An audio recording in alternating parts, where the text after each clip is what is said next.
សួស្តីអ្នកទាំងអស់គ្នាសូមស្វាគមន៍កា Channel រៀន Computer 101ចូលជាមួយនឹងខ្ញុំចន្ទទីគឺជា Web Developer ចឹងថ្ងៃនេះខ្ញុំនឹងណែនាំ tool មួយចំនួនសម្រាប់អ្នកទាំងអស់គ្នាដើម្បីបានជាទុនមួយក្នុងការ download ចូលក្នុងម៉ាស៊ីនអ្នកទាំងអស់គ្នាហើយយើងចាប់ដើមទៅសរសេរ code នៅមេរៀនក្រោយចឹងឥឡូវមើលកម្មវិធីមួយចំនួនដែលខ្ញុំបាន list down មកចឹងនៅក្នុងកម្មវិធីនេះគឺទីមួយដែលខ្ញុំចង់ណែនាំអ្នកទាំងអស់គ្នាគឺ Treeviewer គឺជា tool មួយសម្រាប់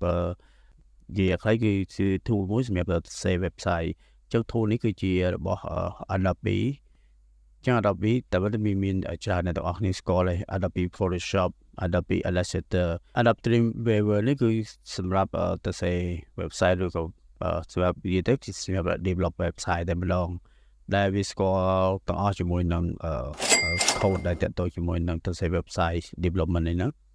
HTML CSS JavaScript អីនេះគឺវាស្គាល់ទាំងអស់ហើយវាអាច suggest ឲ្យយើងអញ្ចឹងយើងអាចធ្វើការបានលឿនជាងមុន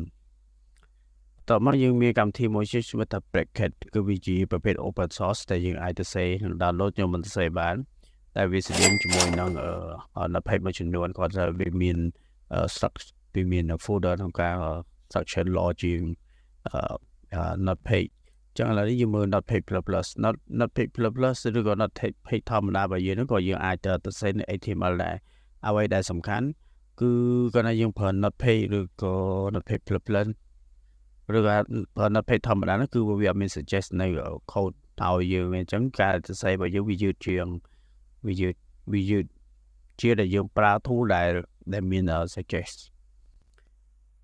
not page plus គឺគាត់ថាវាមាន color function នៃមួយចំនួនដែលវារៀងស្អាតជាងមុនក៏តែបើឲ្យទៅសេ website បើសិនយើង develop website នៅលើ not page នោះគឺវាយឺតវាមិនលឿនអញ្ចឹងធ្វើការអត់តាន់គេទេបន្ទាប់មកយើងមាន tool មួយទៀតឈ្មោះថា Sublime ខាង Sublime នេះគឺជា tool សម្រាប់ web development ដែរអញ្ចឹងកាលណាយើងសរសេរនៅលើ Sublime នេះគឺវាលឿនមកវាលឿនជាង tool របស់ជាមួយនឹង not page ជាដើមដោយសារតែយើងវាយពាក្យមួយចំនួនមកគឺវា auto complete មកយើងតែម្ដងចាត់ tool ចុងក្រោយនេះគឺរបស់ Microsoft គឺគេហៅថា Visual Studio Code នេះគឺការទៅសេ វា free វា free ហើយវាល្អមែនទេសម្រាប់ web developer វាមិនធម្មតា web developer ទេគឺគ្រប់ language ទាំងអស់គឺភាគច្រើនគឺ Visual Studio Code នេះគឺ support តែម្ដងអញ្ចឹងនេះគឺជា tool ដ៏ល្អមួយសម្រាប់របស់ Microsoft ដែលបានឲ្យ developer ក្នុងការសរសេរចឹងអ្នកអាចធ្វើការ download យើងចុចលើពី download នេះមកចឹងនៅក្នុង download នេះគឺយើងទៅយកមកថា Windows មួយណាបើសិនជា Windows 10 ឬ Windows 8 ឬ 11 ឬក៏ជា Linux ឬក៏ជា Mac OS អញ្ចឹងនៅក្នុង Visual Studio Code នេះវា support ទាំង Windows 8 ទាំង Windows ទាំង Linux ហើយនិង Mac ដូចគ្នាដែរចា៎ខ្ញុំបង្ហាញអ្នកនរគ្នាអំពីការ download អញ្ចឹងនៅក្នុង download នៅក្នុង Windows យើងអ្នកទាំងអស់គ្នាត្រូវមើលថាតើប្រភេទ Windows របស់អ្នកទាំងអស់គ្នាមួយណាឧទាហរណ៍ថា64 bit ឬក៏32 bit 32 bit គឺ x86 នេះអញ្ចឹង x86 គឺ32 bit ហើយចំពោះបើសិនអ្នកទាំងអស់គ្នា64 bit គឺយើងត្រូវយក64 bit នេះហើយនេះគឺជា file installer ចំណែកនេះគឺជា file system installer ដែរគឺ MSI ចឹងនេះគឺជា file zip ចាំថាពេលយើង download មកគឺយើងបាន file មួយ zip មួយទៀតនេះគឺជា download ដែលយើងប្រើ command CLI នេះមកវាថា command line interface អញ្ចឹងមិនថាវាអត់មាន interface ទេយើង download នៅប្រភេទនេះបើសិនជាងាកមក Linux វិញគឺអ្នកនរគ្នា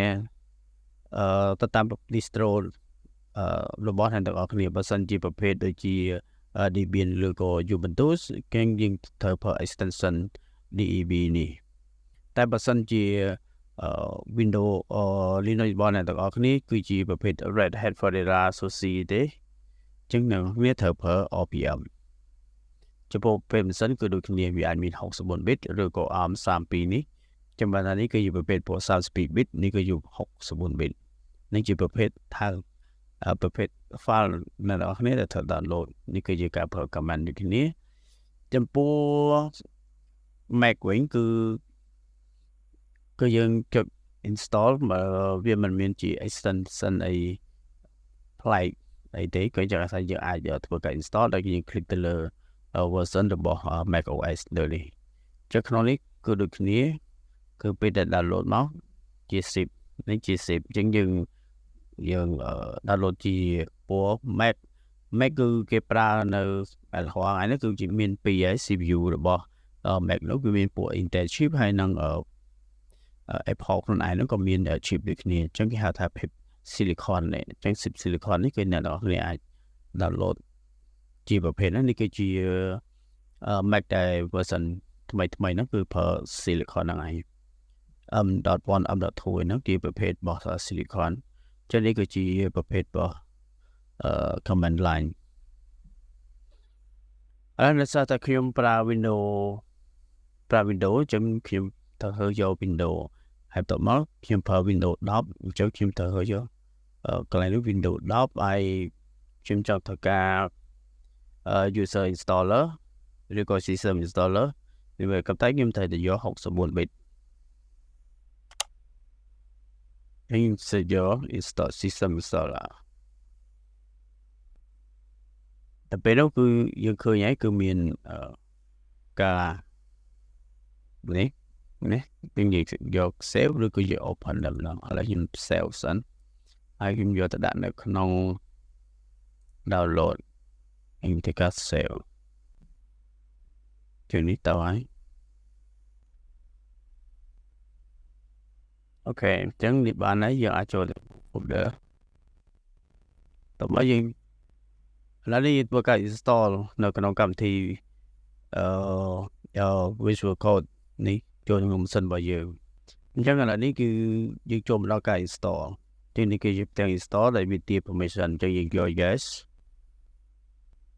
បន្ទាប់មកយើងត្រូវ assign agreement ជាមួយនឹងក្រុមហ៊ុនMicrosoft Visual Studio Code នេះចឹងយើងត្រូវតែ agree បើយើងមិន agree មានន័យថាយើងអត់ប្រើ software ទេតែបើសិនយើងប្រើ software យើងត្រូវតែយល់ព្រមនៅលក្ខខណ្ឌទាំងអស់ដែលវាបានចែងនៅក្នុងប្រអប់នេះអញ្ចឹងអ្នកនរគ្នាអាចអានលម្អិតពី license នេះតែយើងអាចប្រើអីខ្លះដែល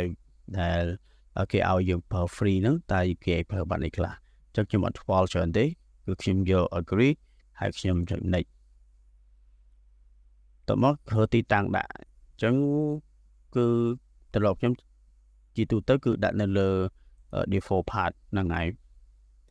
អ្នកនរគ្នាបើចង់ដាក់កន្លែងផ្សេងក៏បានដែរយើងប្រើឲ្យទៅកន្លែងតែកម្មវិធីរបស់អ្នកនរគ្នា store ទៅតែបើអត់ទេយក default តមកកន្លែងនេះគឺក្នុងការទៅសេបានហើយយើងទៅបង្កើត shortcut នៃកម្មវិធីហ្នឹងជាទូទៅខ្ញុំចូលចិត្តឲ្យ create shortcut នៅលើ desktop ខ្ញុំទេតែនេះអ្នកនរគ្នាអាចយក next បានអញ្ចឹងខ្ញុំ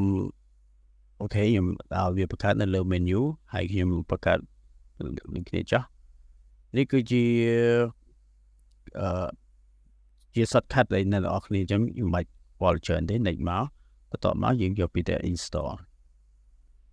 ញ្ចឹងវាចាប់ដើម install កម្មវិធីហ្នឹងចូលទៅក្នុងម៉ាស៊ីនរបស់យើង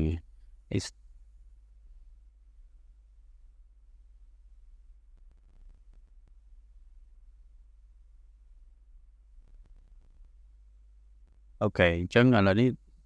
ទាំងកម្មវិធីនោះបានចប់ហើយអញ្ចឹងបើសិនយើង tick មានន័យថាយើងពេលយើង finish វានឹងបើកកម្មវិធីនេះឲ្យយើងតែម្ដងតែបើសិនយើងអត់ចង់ឲ្យបើកទេគឺយើងប្រើយើងកុំ tick អញ្ចឹងឥឡូវខ្ញុំចង់ tick ហើយយើងនឹងបើកវាតែម្ដង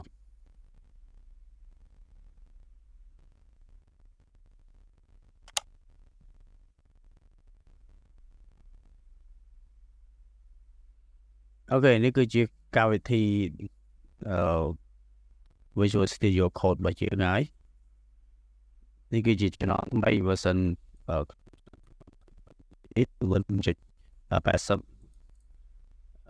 នេះគឺជាការ update មួយចំនួនដែលវាបានប្រាប់យើងណាអូខេចឹងនេះជាការណែនាំ tool មួយចំនួនដល់អ្នកទាំងអស់គ្នាស្គាល់អ្វីដែលសំខាន់នោះគឺខ្ញុំចង់ឲ្យអ្នកនេះ download នៅ VS Studio Code ហ្នឹងព្រោះយើងនឹងរៀនប្រើទាំងអស់គ្នាអញ្ចឹងអ្នកទាំងអស់គ្នា download ឲ្យសល់ហើយទៅក្នុង computer របស់អ្នកនេះជួយរៀនចាប់មេក្រោយយើងនឹងចាប់តាមរៀន HTML ចូលតែម្ដង